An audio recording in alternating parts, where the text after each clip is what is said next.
नमस्कार विद्यार्थी मित्र मैत्रिणींनो, आपल्या यूट्यूब चॅनलमध्ये तुम्हा सगळ्यांचं पुन्हा एकदा मनापासून स्वागत आहे. तुम्हालाही या ठिकाणी डायरेक्ट इनडायरेक्ट करत असताना काही चुका होतात का? अगदी 5वी पासून इव्हन 8वी पासून आपण शिकलोय, पण तरी सुद्धा डायरेक्ट इनडायरेक्ट मध्ये अजूनही कन्फ्यूज आहात का? किंवा मग त्याच्याबद्दल विचारलेले जे काही क्वेश्चन्स एक्झाममध्ये असतात, ते तुम्हाला प्रॉपर हँडल करता येत नाहीत का? किंवा तुम्ही कॉन्फिडन्सली उत्तर देऊन येतात, पण काही ना काहीतरी कायम चुकलेलं असतं. असं का होतं? याच प्रश्नांची चर्चा आज आपण या व्हिडिओमध्ये करणार आहोत. पण व्हिडिओ सोडून जाण्याआधी हे लक्षात घ्या, की डायरेक्ट इनडायरेक्ट शिकण्याआधी आपल्याकडे कोणते स्किल असणं आवश्यक आहे. जर हा व्हिडिओ कुणी नवीन बघत असेल किंवा पहिल्यांदा जर बघत असाल, तर त्यांच्यासाठी हे अगदी बेसिक सुरुवात आहे किंवा बेसिक तयारी असणं किंवा त्यांना हे ठाऊक असणं फार गरजेचं आहे. ते काय आहे? तर वाक्यामध्ये ना वाक्याचे असे स्वतःचे पार्ट असतात आणि ते जोपर्यंत आपल्याला ठाऊक होत नाहीत किंवा माहिती होत नाहीत, तोपर्यंत आपल्याला डायरेक्ट इनडायरेक्ट म्हणा किंवा ग्रामरचा कुठलाही टॉपिक कितीही सांगितला तर तो आपल्याला लक्षात येणार नाही. तर एक साधी गोष्ट आहे. पहिली गोष्ट आपल्याला कुठली माहीत पाहिजे, की वाक्यामध्ये जे पार्ट असतात ते ठाऊक असायला पाहिजेत. एकच उदाहरण घेते म्हणजे तुमच्या लक्षात येईल बरं का. अगदी बेसिक. जसं की या ठिकाणी आहे, Ram is eating a mango. ठीक आहे. आता हे जे वाक्य आहे, या वाक्यामध्ये तुम्ही जर बघितलं तर या वाक्यामध्ये राम हा जो काही आहे तो हेड ऑफ द सेंटेन्स आहे, म्हणजे वाक्यातला सब्जेक्ट आहे. जो एरवी आपण वाक्याचा फॉर्म्युला बघतो, S plus H V plus V plus O, या गोष्टी ज्या आहेत त्या ठाऊक असायला पाहिजेत. तरच तुम्हाला या ठिकाणी डायरेक्ट इनडायरेक्ट मधले पुढे काय चाललेत त्या गोष्टी समजणार. हा आहे सब्जेक्ट आहे, हा आहे एच व्ही. एच व्ही मध्ये कोण कोण असतं, तर याच्यामध्ये तुम्ही बघू शकता am, is, are, was, were, have, has, had, do, does, did किंवा कॅन, कुड सारखे मॉडेल ऑक्झिलरीज असतील, हे सगळे हेल्पिंग वर्ब म्हणून काम करतात. आणि त्याच्यानंतर जो वर्ड असतो इटिंग, रायटिंग, डान्सिंग, स्लीपिंग, त्याच्यानंतर कुकिंग, रीडिंग, वॉचिंग, हे जे काही म्हणजे ज्या काही क्रिया होतात, ज्या कृती आपण करतो, त्याला काय म्हटलं जातं? क्रियापद म्हटलं जातं. तो मेन वर्ब असतो. ठीक आहे. तर हा या वाक्यातला काय आहे? मेन वर्ब आहे. आता या वर्बचे पण V1, V2, V3, ING form लागून असे बरीच रूपं त्या ठिकाणी असतात. आता ही जी काही क्रिया आहे ही ज्याच्यावरती घडते त्याला ऑब्जेक्ट असं म्हणतात, म्हणजे मराठीमध्ये त्याला कर्म म्हणतात. इटिंग व्हॉट म्हटल्यानंतर मँगो हा वर्ड पुढे येतो, बरोबर. Reading what? अ बुक किंवा अ नॉवेल येतो. वॉचिंग मूवी आहे, ड्रामा आहे. ओके. तर हे जे काही आहे म्हणजे हे ज्याच्यासोबत घडतं ते जे काही आहे, तो जो काही वर्ड आहे त्याला काय म्हटलं जातं? ऑब्जेक्ट म्हटलं जातं. तर याच्या आधीचा माझा एक व्हिडिओ आहे चेंज द वॉइस. तर तो शिकण्याआधी आपल्याला काय माहिती पाहिजे याचाही एक मी व्हिडिओ बनवून ठेवलेला आहे, तर तोही तुम्ही जाऊन बघू शकता. कारण त्याच्यामध्ये अगदी सुरुवातीला जे मोठे जे टॉपिक आहेत, जे टफेस्ट आहेत आपल्याला वाटतात, तर ते टॉपिक सुरू करण्याआधी शिकण्याआधीच मुळात या बेसिक कन्सेप्ट आपल्याला क्लिअर असणं गरजेचं आहे. चला तर मग ही पहिली गोष्ट समजली, की वाक्यामध्ये पार्ट कुठले कुठले असतात. सब्जेक्ट असतो, एच व्ही असतो, वर्ब असतो आणि ऑब्जेक्ट असतो. ठीक आहे. आता आपण बघूयात, की इसेन्शियल गोष्टी ज्या डायरेक्ट इनडायरेक्टसाठी आवश्यक आहेत त्या कुठल्या कुठल्या पाहिजेत, आपल्याकडे तयारी काय पाहिजे ती पण आपण बघूयात. ठीक आहे. तर मगाशी मी जसं म्हणाले, की डायरेक्ट इनडायरेक्ट हे करत असताना या ठिकाणी सगळ्यात आधी तुम्हाला हे माहिती पाहिजे, की डायरेक्ट इनडायरेक्ट म्हणजे नेमकं काय. तर डायरेक्ट याचा अर्थ असा, की जे वाक्य माझ्या तोंडून स्पष्ट आलेलं आहे, समजा मी तुमच्याशी जे बोलते हे डायरेक्ट स्पीच आहे, बरोबर. आता मी जे काही सांगितलेलं आहे फक्त ते तुम्हाला सांगितलेलं आहे, होय की नाही. तर ते तुम्ही ऐकताय आणि जाऊन तिसऱ्याला सांगताय. हे जे काही होतं म्हणजे या प्रोसेसला इनडायरेक्ट स्पीच असं म्हणतात, बरोबर. ज्याला म्हणजे तुमच्यातला आणि माझ्यातला जो संवाद आहे तो संवाद हा डायरेक्ट असणार आहे.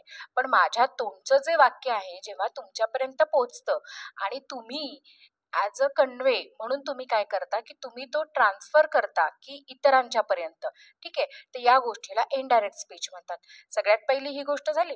आता तुम्हाला डायरेक्ट इनडायरेक्ट करत असताना त्याचे प्रकार काय आहेत किंवा आणखीन काय, या सगळ्या गोष्टी बघण्याआधी ना तुम्ही समजून घ्या की बेसिक गोष्टी कुठल्या आहेत. तर सगळ्यात महत्त्वाचं या ठिकाणी बोर्डवरती व्हाईट चॉकने एक वाक्य मी लिहिले बघा. Radha said to teacher in double inverted comma, we are playing kho kho today.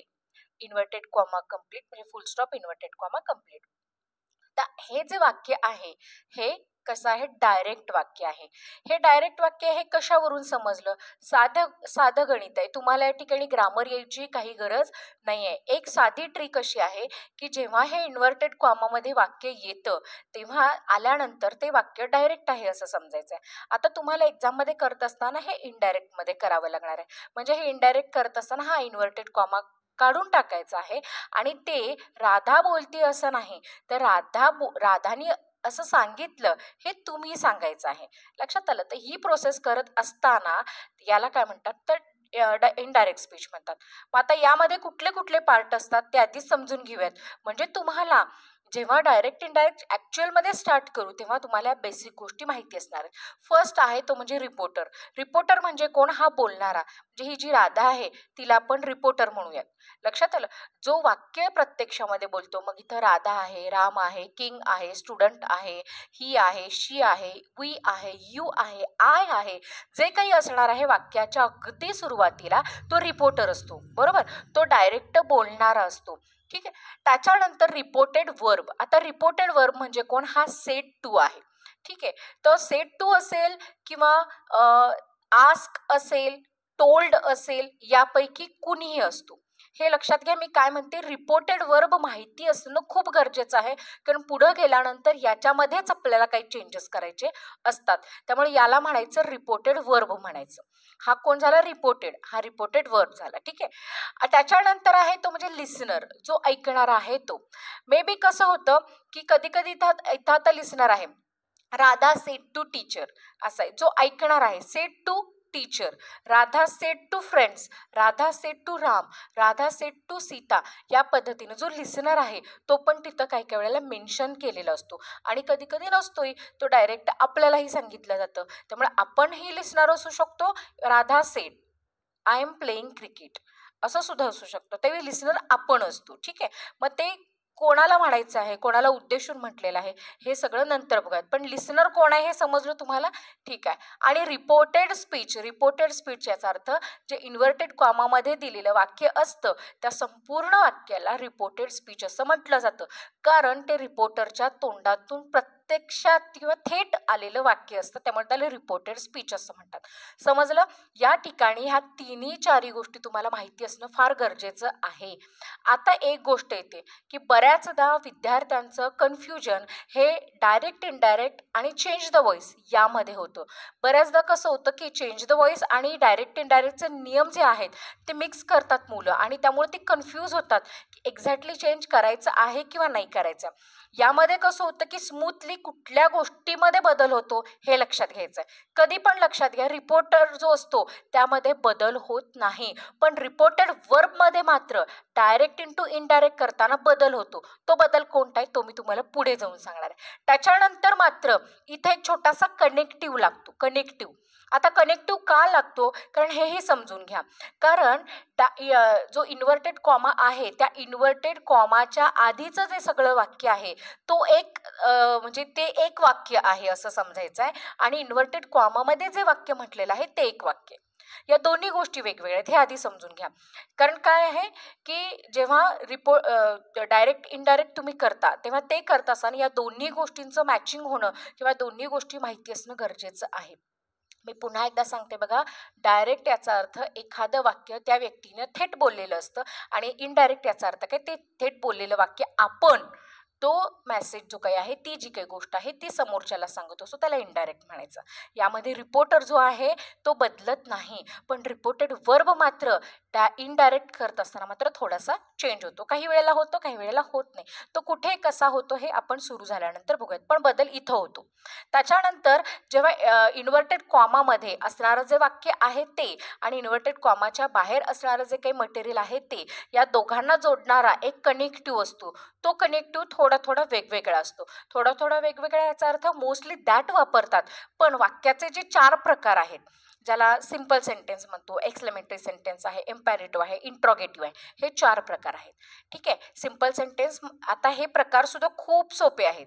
हे मी एक थोड्या वेळाने तुम्हाला सांगेन, ठीक आहे. प्रकार कसे ओळखायचे का जाता जाता बघूयात. बरं लक्षात घ्या या ठिकाणी की ज्या वाक्याच्या शेवटी इथं खूप सोपं आहे. वाक्याचा प्रकार ओळखण्यासाठी तुम्हाला काही खूप ग्रामर डीपमध्ये येणं गरजेचं आहे असं मला वाटत नाही. या ठिकाणी वाक्याच्या शेवटी फुल स्टॉप असेल तर विरामचिन्हाबद्दल बोलते मी, फुल स्टॉप असेल तर हे वाक्य काय सिंपल सेंटेन्स आहे, ठीक आहे. आणि वाक्याच्या शेवटी जर या ठिकाणी प्रश्नचिन्ह असेल तर ते प्रश्नार्थक वाक्य आहे, ठीक आहे. त्याच्यानंतर वाक्याच्या लास्टला जर या ठिकाणी उद्गारवाचक चिन्ह एक्सक्लेमेटरी मार्क असेल तर ते वाक्य कशाचं आहे, एक्सक्लेमेटरी सेंटेन्स आहे.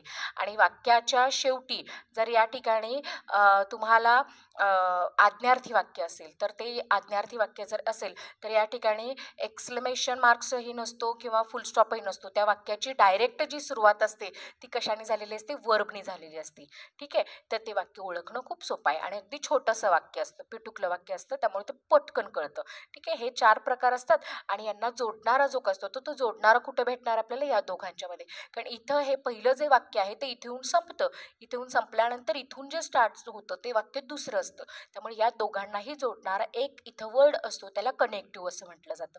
हे आपल्याला माहिती असायला पाहिजे. ते वाक्याच्या प्रकारानुसार थोडं थोडं बदलतं.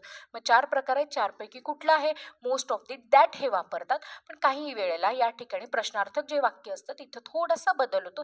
तो काय होतो हे प्रकार आपले सुरू झाल्यानंतर पण बघूया, ठीक आहे. तर ही होती बेसिक गोष्ट की जेव्हा तुम्ही डायरेक्टचं इनडायरेक्ट करता तेव्हा तुम्हाला या ठिकाणी ही गोष्ट माहिती असणं आवश्यक आहे. आता या ठिकाणी मुलांचा गोंधळ होतो कुठे, की टेन्समध्ये चेंज होतो का, तर टेन्समध्ये चेंज होतो नाही होतो हे मी सांगणार नाही, कारण माझ्या शिकवण्याची जी पद्धत आहे ती थोडीशी वेगळी आहे. काही करायचं नसतं, जेव्हा सिम्पल स्टार्ट होतं वाक्य तर स्टार्ट झाल्यानंतर फक्त एवढं माहिती असायला पाहिजे की आपलं ऑपरेशन जे काही, आपले चेंजेस जे काही आहेत ते फक्त 2 ठिकाणी होणार आहेत, एक तर रिपोर्टेड वर्बमध्ये आणि या दोघांना जोडत असताना इथे एक नवीन वर्ड येणार आहे. आता त्याच्यानंतर बाकी सगळ्या ज्या गोष्टी आहेत त्या ह्या इन्व्हर्टेड कॉमामधल्या वाक्यामध्ये बदल करायचे. आता ते कुठं होतात तेही तुम्हाला सांगते बघा.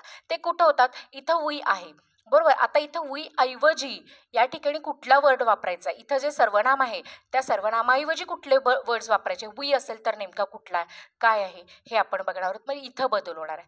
तो झाल्यानंतर या ठिकाणी लक्षात घ्या काळामध्ये बदल होत नाही.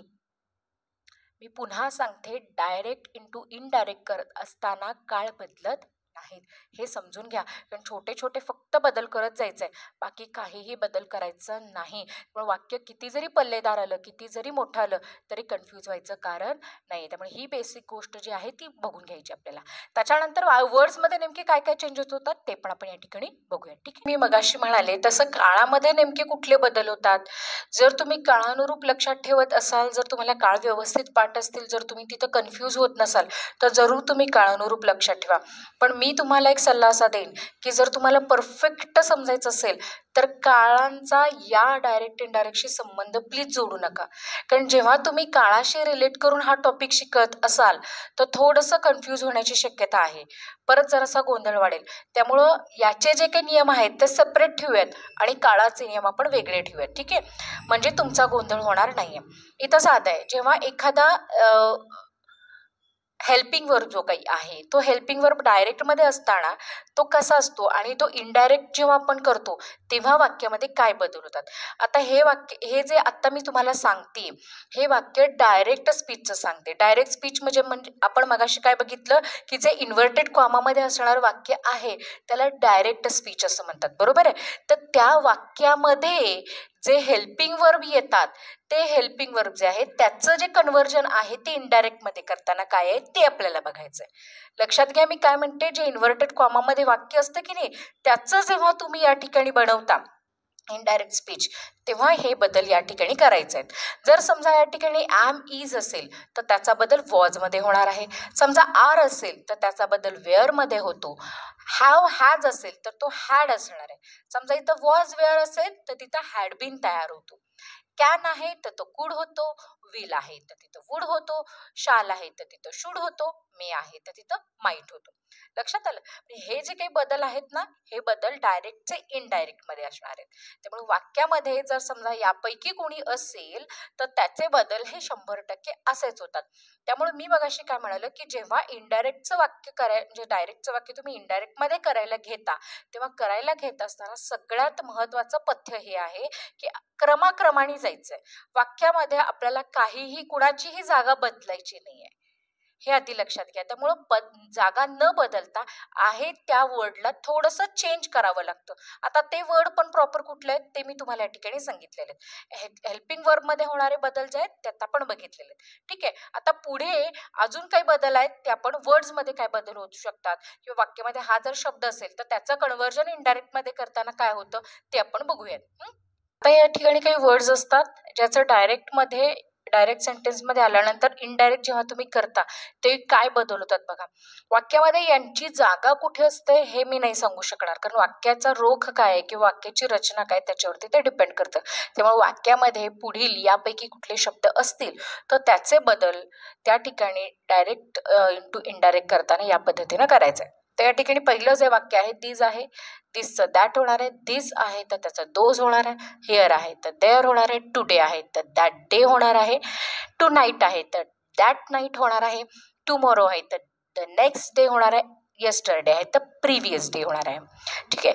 तर हे जे काही बदल आत्ता मी तुम्हाला सांगते या वर्ड्सचे जे काही बदल आहेत ते तुम्ही करत नसाल. समजा बरेच विद्यार्थी असं होतं की गडबडीने येताना येस्टरडे आहे असाच ठेवून येतात, त्याला प्रिव्हियस डे किंवा द डे बिफोर हे करायला विसरतात आणि त्यामुळे तिथं त्यांचा तो मार्क जातो. त्यामुळे विद्यार्थ्यांना कळत नाही की हे जातात कुठे मार्क, तर हे बदल करता येत नाही. दिसचा दॅट करता येत नाही, त्यांना ते कन्फ्यूज होतात. आधी आपण दॅट लिहिले मग परत इथं बदल करायचा का, हेअरचं देअर करायचं तर ते लक्षात येत नाही. टू नाईटचं दॅट नाईट हे विसरतात.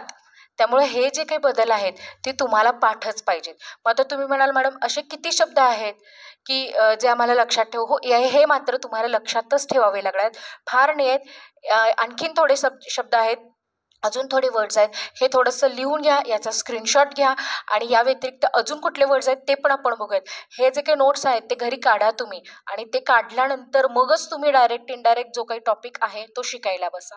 अदरवाईज काहीही समजणार नाही काय चाललंय, कारण टॉपिक जो काही आहे त्याची डेप्थ खूप आहे, लक्षात घ्या. आणि हे इतकं सहजासहजी एका सेटिंगमध्ये 5 मिनिटात 2 मिनिटात 10 मिनिटात अजिबात होत नाही. अंधश्रद्धा आहे. हे कधी होतं जेव्हा बेसिक क्लिअर असतं तेव्हा. मग हे जे बेसिक आहे ते आता आपण या ठिकाणी क्लिअर करतोय. मग ह्या वर्ड व्यतिरिक्त अजूनही वर्ड्स आहेत ते पण आपण या ठिकाणी बघणार आहोत. ते बघून झाल्यानंतर मग सर्वनामामध्ये नेमके काय बदल होतात तेही आपल्याला या ठिकाणी बघायचं आहे. ते या ठिकाणी सध्या हे लिहून घ्या आणि त्याच्यानंतर पुढचे वर्ड्स आपण घेऊयात. आता या ठिकाणी आपण बघू शकतो पुढचे काही वर्ड्स मी मगाशी म्हणाले त्या पद्धतीनं. गो असेल तर बिफोर येणार आहे, नाव असेल तर देन असणार आहे, कम आहे तर गो आहे, दस आहे तर सो आहे. सॉरी इथं थोडंसं या ठिकाणी तुम्हाला व्हाईटिश दिसत असणार आहे, पण last night, the night before, last week, the previous week, next month और नेक्स्ट इयर असेल तर द फॉलोइंग वीक किंवा द फॉलोइंग मंथ, या पद्धतीने. जसं मगाशी जो टेबल मी तुम्हाला दिलेला होता तो, हे वर्ड्स असं सगळे एकत्रित करा आणि ते जे वर्ड्स आहेत ते वर्ड्स लक्षात ठेवा. कारण बऱ्याचदा तुम्हाला अडकवण्यासाठी किंवा तुमचं स्कोरिंग कमी होण्यासाठी किंवा म्हणा तुम्हाला एक चॅलेंज म्हणून असे वर्ड्स या ठिकाणी दिले जातात. त्यामुळे दिल्यानंतर या ठिकाणी यस्टरडेला पण आपण लगेच तो म्हणजे त्याच्याकडे लक्षात येत नाही आपल्याला की तो बदलायचा आहे. किंवा मग एक साधा वर्ड दस आहे, कम आहे, तर कम इतकी घाई असते आपल्याला की नाही मला जमलंच आहे. आपलं काय होतं की सुरुवातीला वाक्याचा प्रकार कळाला आणि एक अधिक एक वाक्य झालं की आपल्याला वाटतं की चला माझं वाक्य बरोबर आहे, मग त्याच्या पुढचं मी काही केलं तर बाकीच्या वाक्यांमध्ये जसं होतं की नाही एवढा बदल करा आणि वाक्य आहे तसं लिहा, पण इथं वाक्य आहे असं लिहा हा नियम अजिबात लागू होत नाही. त्यामुळे वाक्य संपेपर्यंत कदाचित शेवटी तुम्हाला यस्टरडे हा वर्ड येणार आहे किंवा शेवटी कदाचित यापैकी नेक्स्ट इयर हा वर्ड येणार आहे किंवा नेक्स्ट मंथ हा वर्ड असणार आहे. त्यामुळे त्याच्यामध्ये चेंज करायला विसरायचं नाही. त्यामुळे हे मात्र जे काही शब्द पुढील दिलेले आहेत, हा जो काही चार्ट दिलेला आहे की त्याचं डायरेक्टमध्ये असणारा जो शब्द आहे तो इनडायरेक्टमध्ये काय बदल होतो हे मात्र या ठिकाणी तोंडपाठच पाहिजे, तरच तुम्हाला इनडायरेक्ट करता येणार आहे.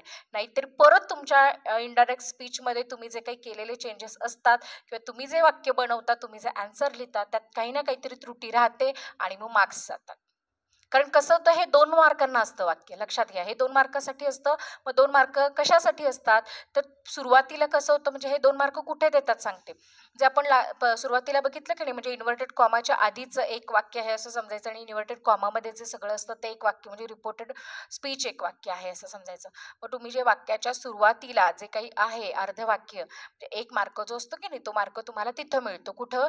तर वाक्याच्या आधी, म्हणजे जे रिपोर्टेड स्पीच आहे तो सुरू होण्या अगोदर तुम्ही व्यवस्थित बदल केलेत का, त्याटपर्यंत वगैरे व्यवस्थित वाक्य लिहिले का, ते बघितलं जातं. आणि मग नंतर मग या ठिकाणी डायरेक्ट जे सेंटेन्स आहे त्याचं इनडायरेक्टमध्ये कन्व्हर्जन तुम्हाला प्रॉपर करता आले का, ते बघितलं जातं. म्हणजे अशा प्रकारे 2 मार्कांसाठी हा प्रश्न विचारला जातो. हा 2च मार्कांसाठी विचारला जातो. याला 1 मार्क देता येत नाही. त्यामुळे ही कुणगाठ बांधून घ्या की डायरेक्ट इनडायरेक्ट हा जो काही हे जे काही सेंटेन्स आहे ते शक्यतो 2 मार्कांसाठीच विचारलं जातं. आणि हे फक्त चार प्रकार आहेत त्याच्यामध्ये. आणि ते चारही प्रकारांमध्ये हे कॉमन ही प्रिपरेशन आपली पाहिजे. हे प्रिव्हियस आपल्याला हे नॉलेज पाहिजे, तरच आपल्याला ते देता येतात, वाक्य करता येतात प्रॉपर. लक्षात आलं? आता पुढे कुठले वर्ड्स आहेत, काय आहेत, ते आपण या ठिकाणी बघूयात. जसं आपण मगाशी या ठिकाणी इतर शब्दांमधले बदल बघितले, तसं आता सर्वनामांमध्ये कुठे बदल होतात ते बघायचं. मी परत सांगते, हे जे बदल आहेत ते डायरेक्ट सेंटेन्समध्ये आहेत. डायरेक्ट स्पीचमध्ये, म्हणजे रिपोर्टेड स्पीच जो असतो, जे डबल इन्व्हर्टेड कॉमामधलं जे वाक्य असतं त्याच्यामध्ये जर हे सर्वनाम कुठले येत असतील, तर त्यांचा बदल या ठिकाणी तुम्हाला पुढील इनडायरेक्ट मध्ये करायचं. जसं या ठिकाणी आय दिले समजा, आता ते या ठिकाणी वाक्य आहे, Ram said I am eating a mango, असं जर वाक्य असेल तर तो जो काही राम आहे तो मुलगा आहे, बरोबर. तर त्याचं जेंडर आपल्याला प्रेडिक्ट आहे, तर त्याच्यासाठी वापरला जाणारा जो प्रोनाउन आहे तो ही असणार आहे का शी असणार आहे? ऑब्व्हियसली त्या ठिकाणी ही असणार आहे. म्हणजे त्या ठिकाणी काय असणार आहे, आय साठी वाक्य आहे, म्हणजे आय हा जो वर्ड आहे, प्रोनाउन आहे, तो या ठिकाणी चेंज करायचा आणि त्या ठिकाणी आय वापरायचा.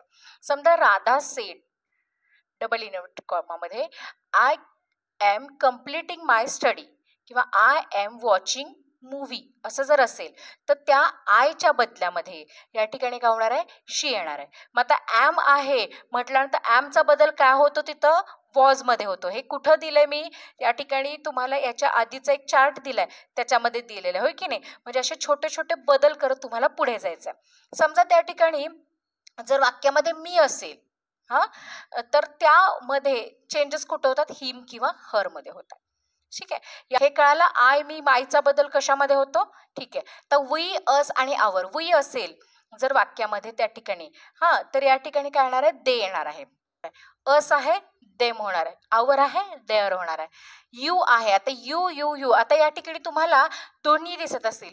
हे जर समजा अनेक वचने असतील, म्हणजे एखादा ग्रुप बदल यू म्हणून सांगितलेलं असेल, तर या ठिकाणी यू आहे तर दे आहे, यू आहे तर दॅम आहे, युअर आहे तर देअर आहे. आणि या ठिकाणी जर यू हा एका सिंगल पर्सनॅलिटीसाठी वापरला गेलेला असेल, राम सेड टू किंवा teacher said to Ram, you are completing this task today only, असं जर वाक्य असेल, तर या ठिकाणी काय आहे की हे जे वाक्य आहे त्याच्यामध्ये ही किंवा शी वापरायचं आहे.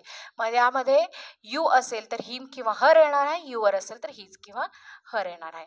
लक्षात आलं? या पद्धतीनं तुम्हाला आज आपण या ठिकाणी डायरेक्ट इनडायरेक्ट करत असताना सगळ्यात सुरुवातीला हे महत्त्वाचं आहे, ह्या ज्या बेसिक गोष्टी आहेत, सर्वनामातील होणारे बदल, त्याच्यानंतर क्रियापदामध्ये किंवा इतर शब्दांमध्ये होणारे जे बदल आहेत ते आज आपण या ठिकाणी पाहिलेले आहेत. सहाय्यकारी क्रियापदामध्ये होणारे बदल लक्षात आलं. आणि रिपोर्टेड स्पीच हा कुठून स्टार्ट होतो, इन्व्हर्टेड कॉमापासून स्टार्ट होतो. त्यामध्ये डायरेक्ट इनडायरेक्ट करत असताना 4 सेंटेन्स असणार, म्हणजे 4 प्रकारांमध्येच होणार आहे. त्याच्या व्यतिरिक्त कुठल्याही इतर प्रकारांमध्ये आपल्याला या ठिकाणी एक्झाममध्ये विचारलं जाणार नाहीये.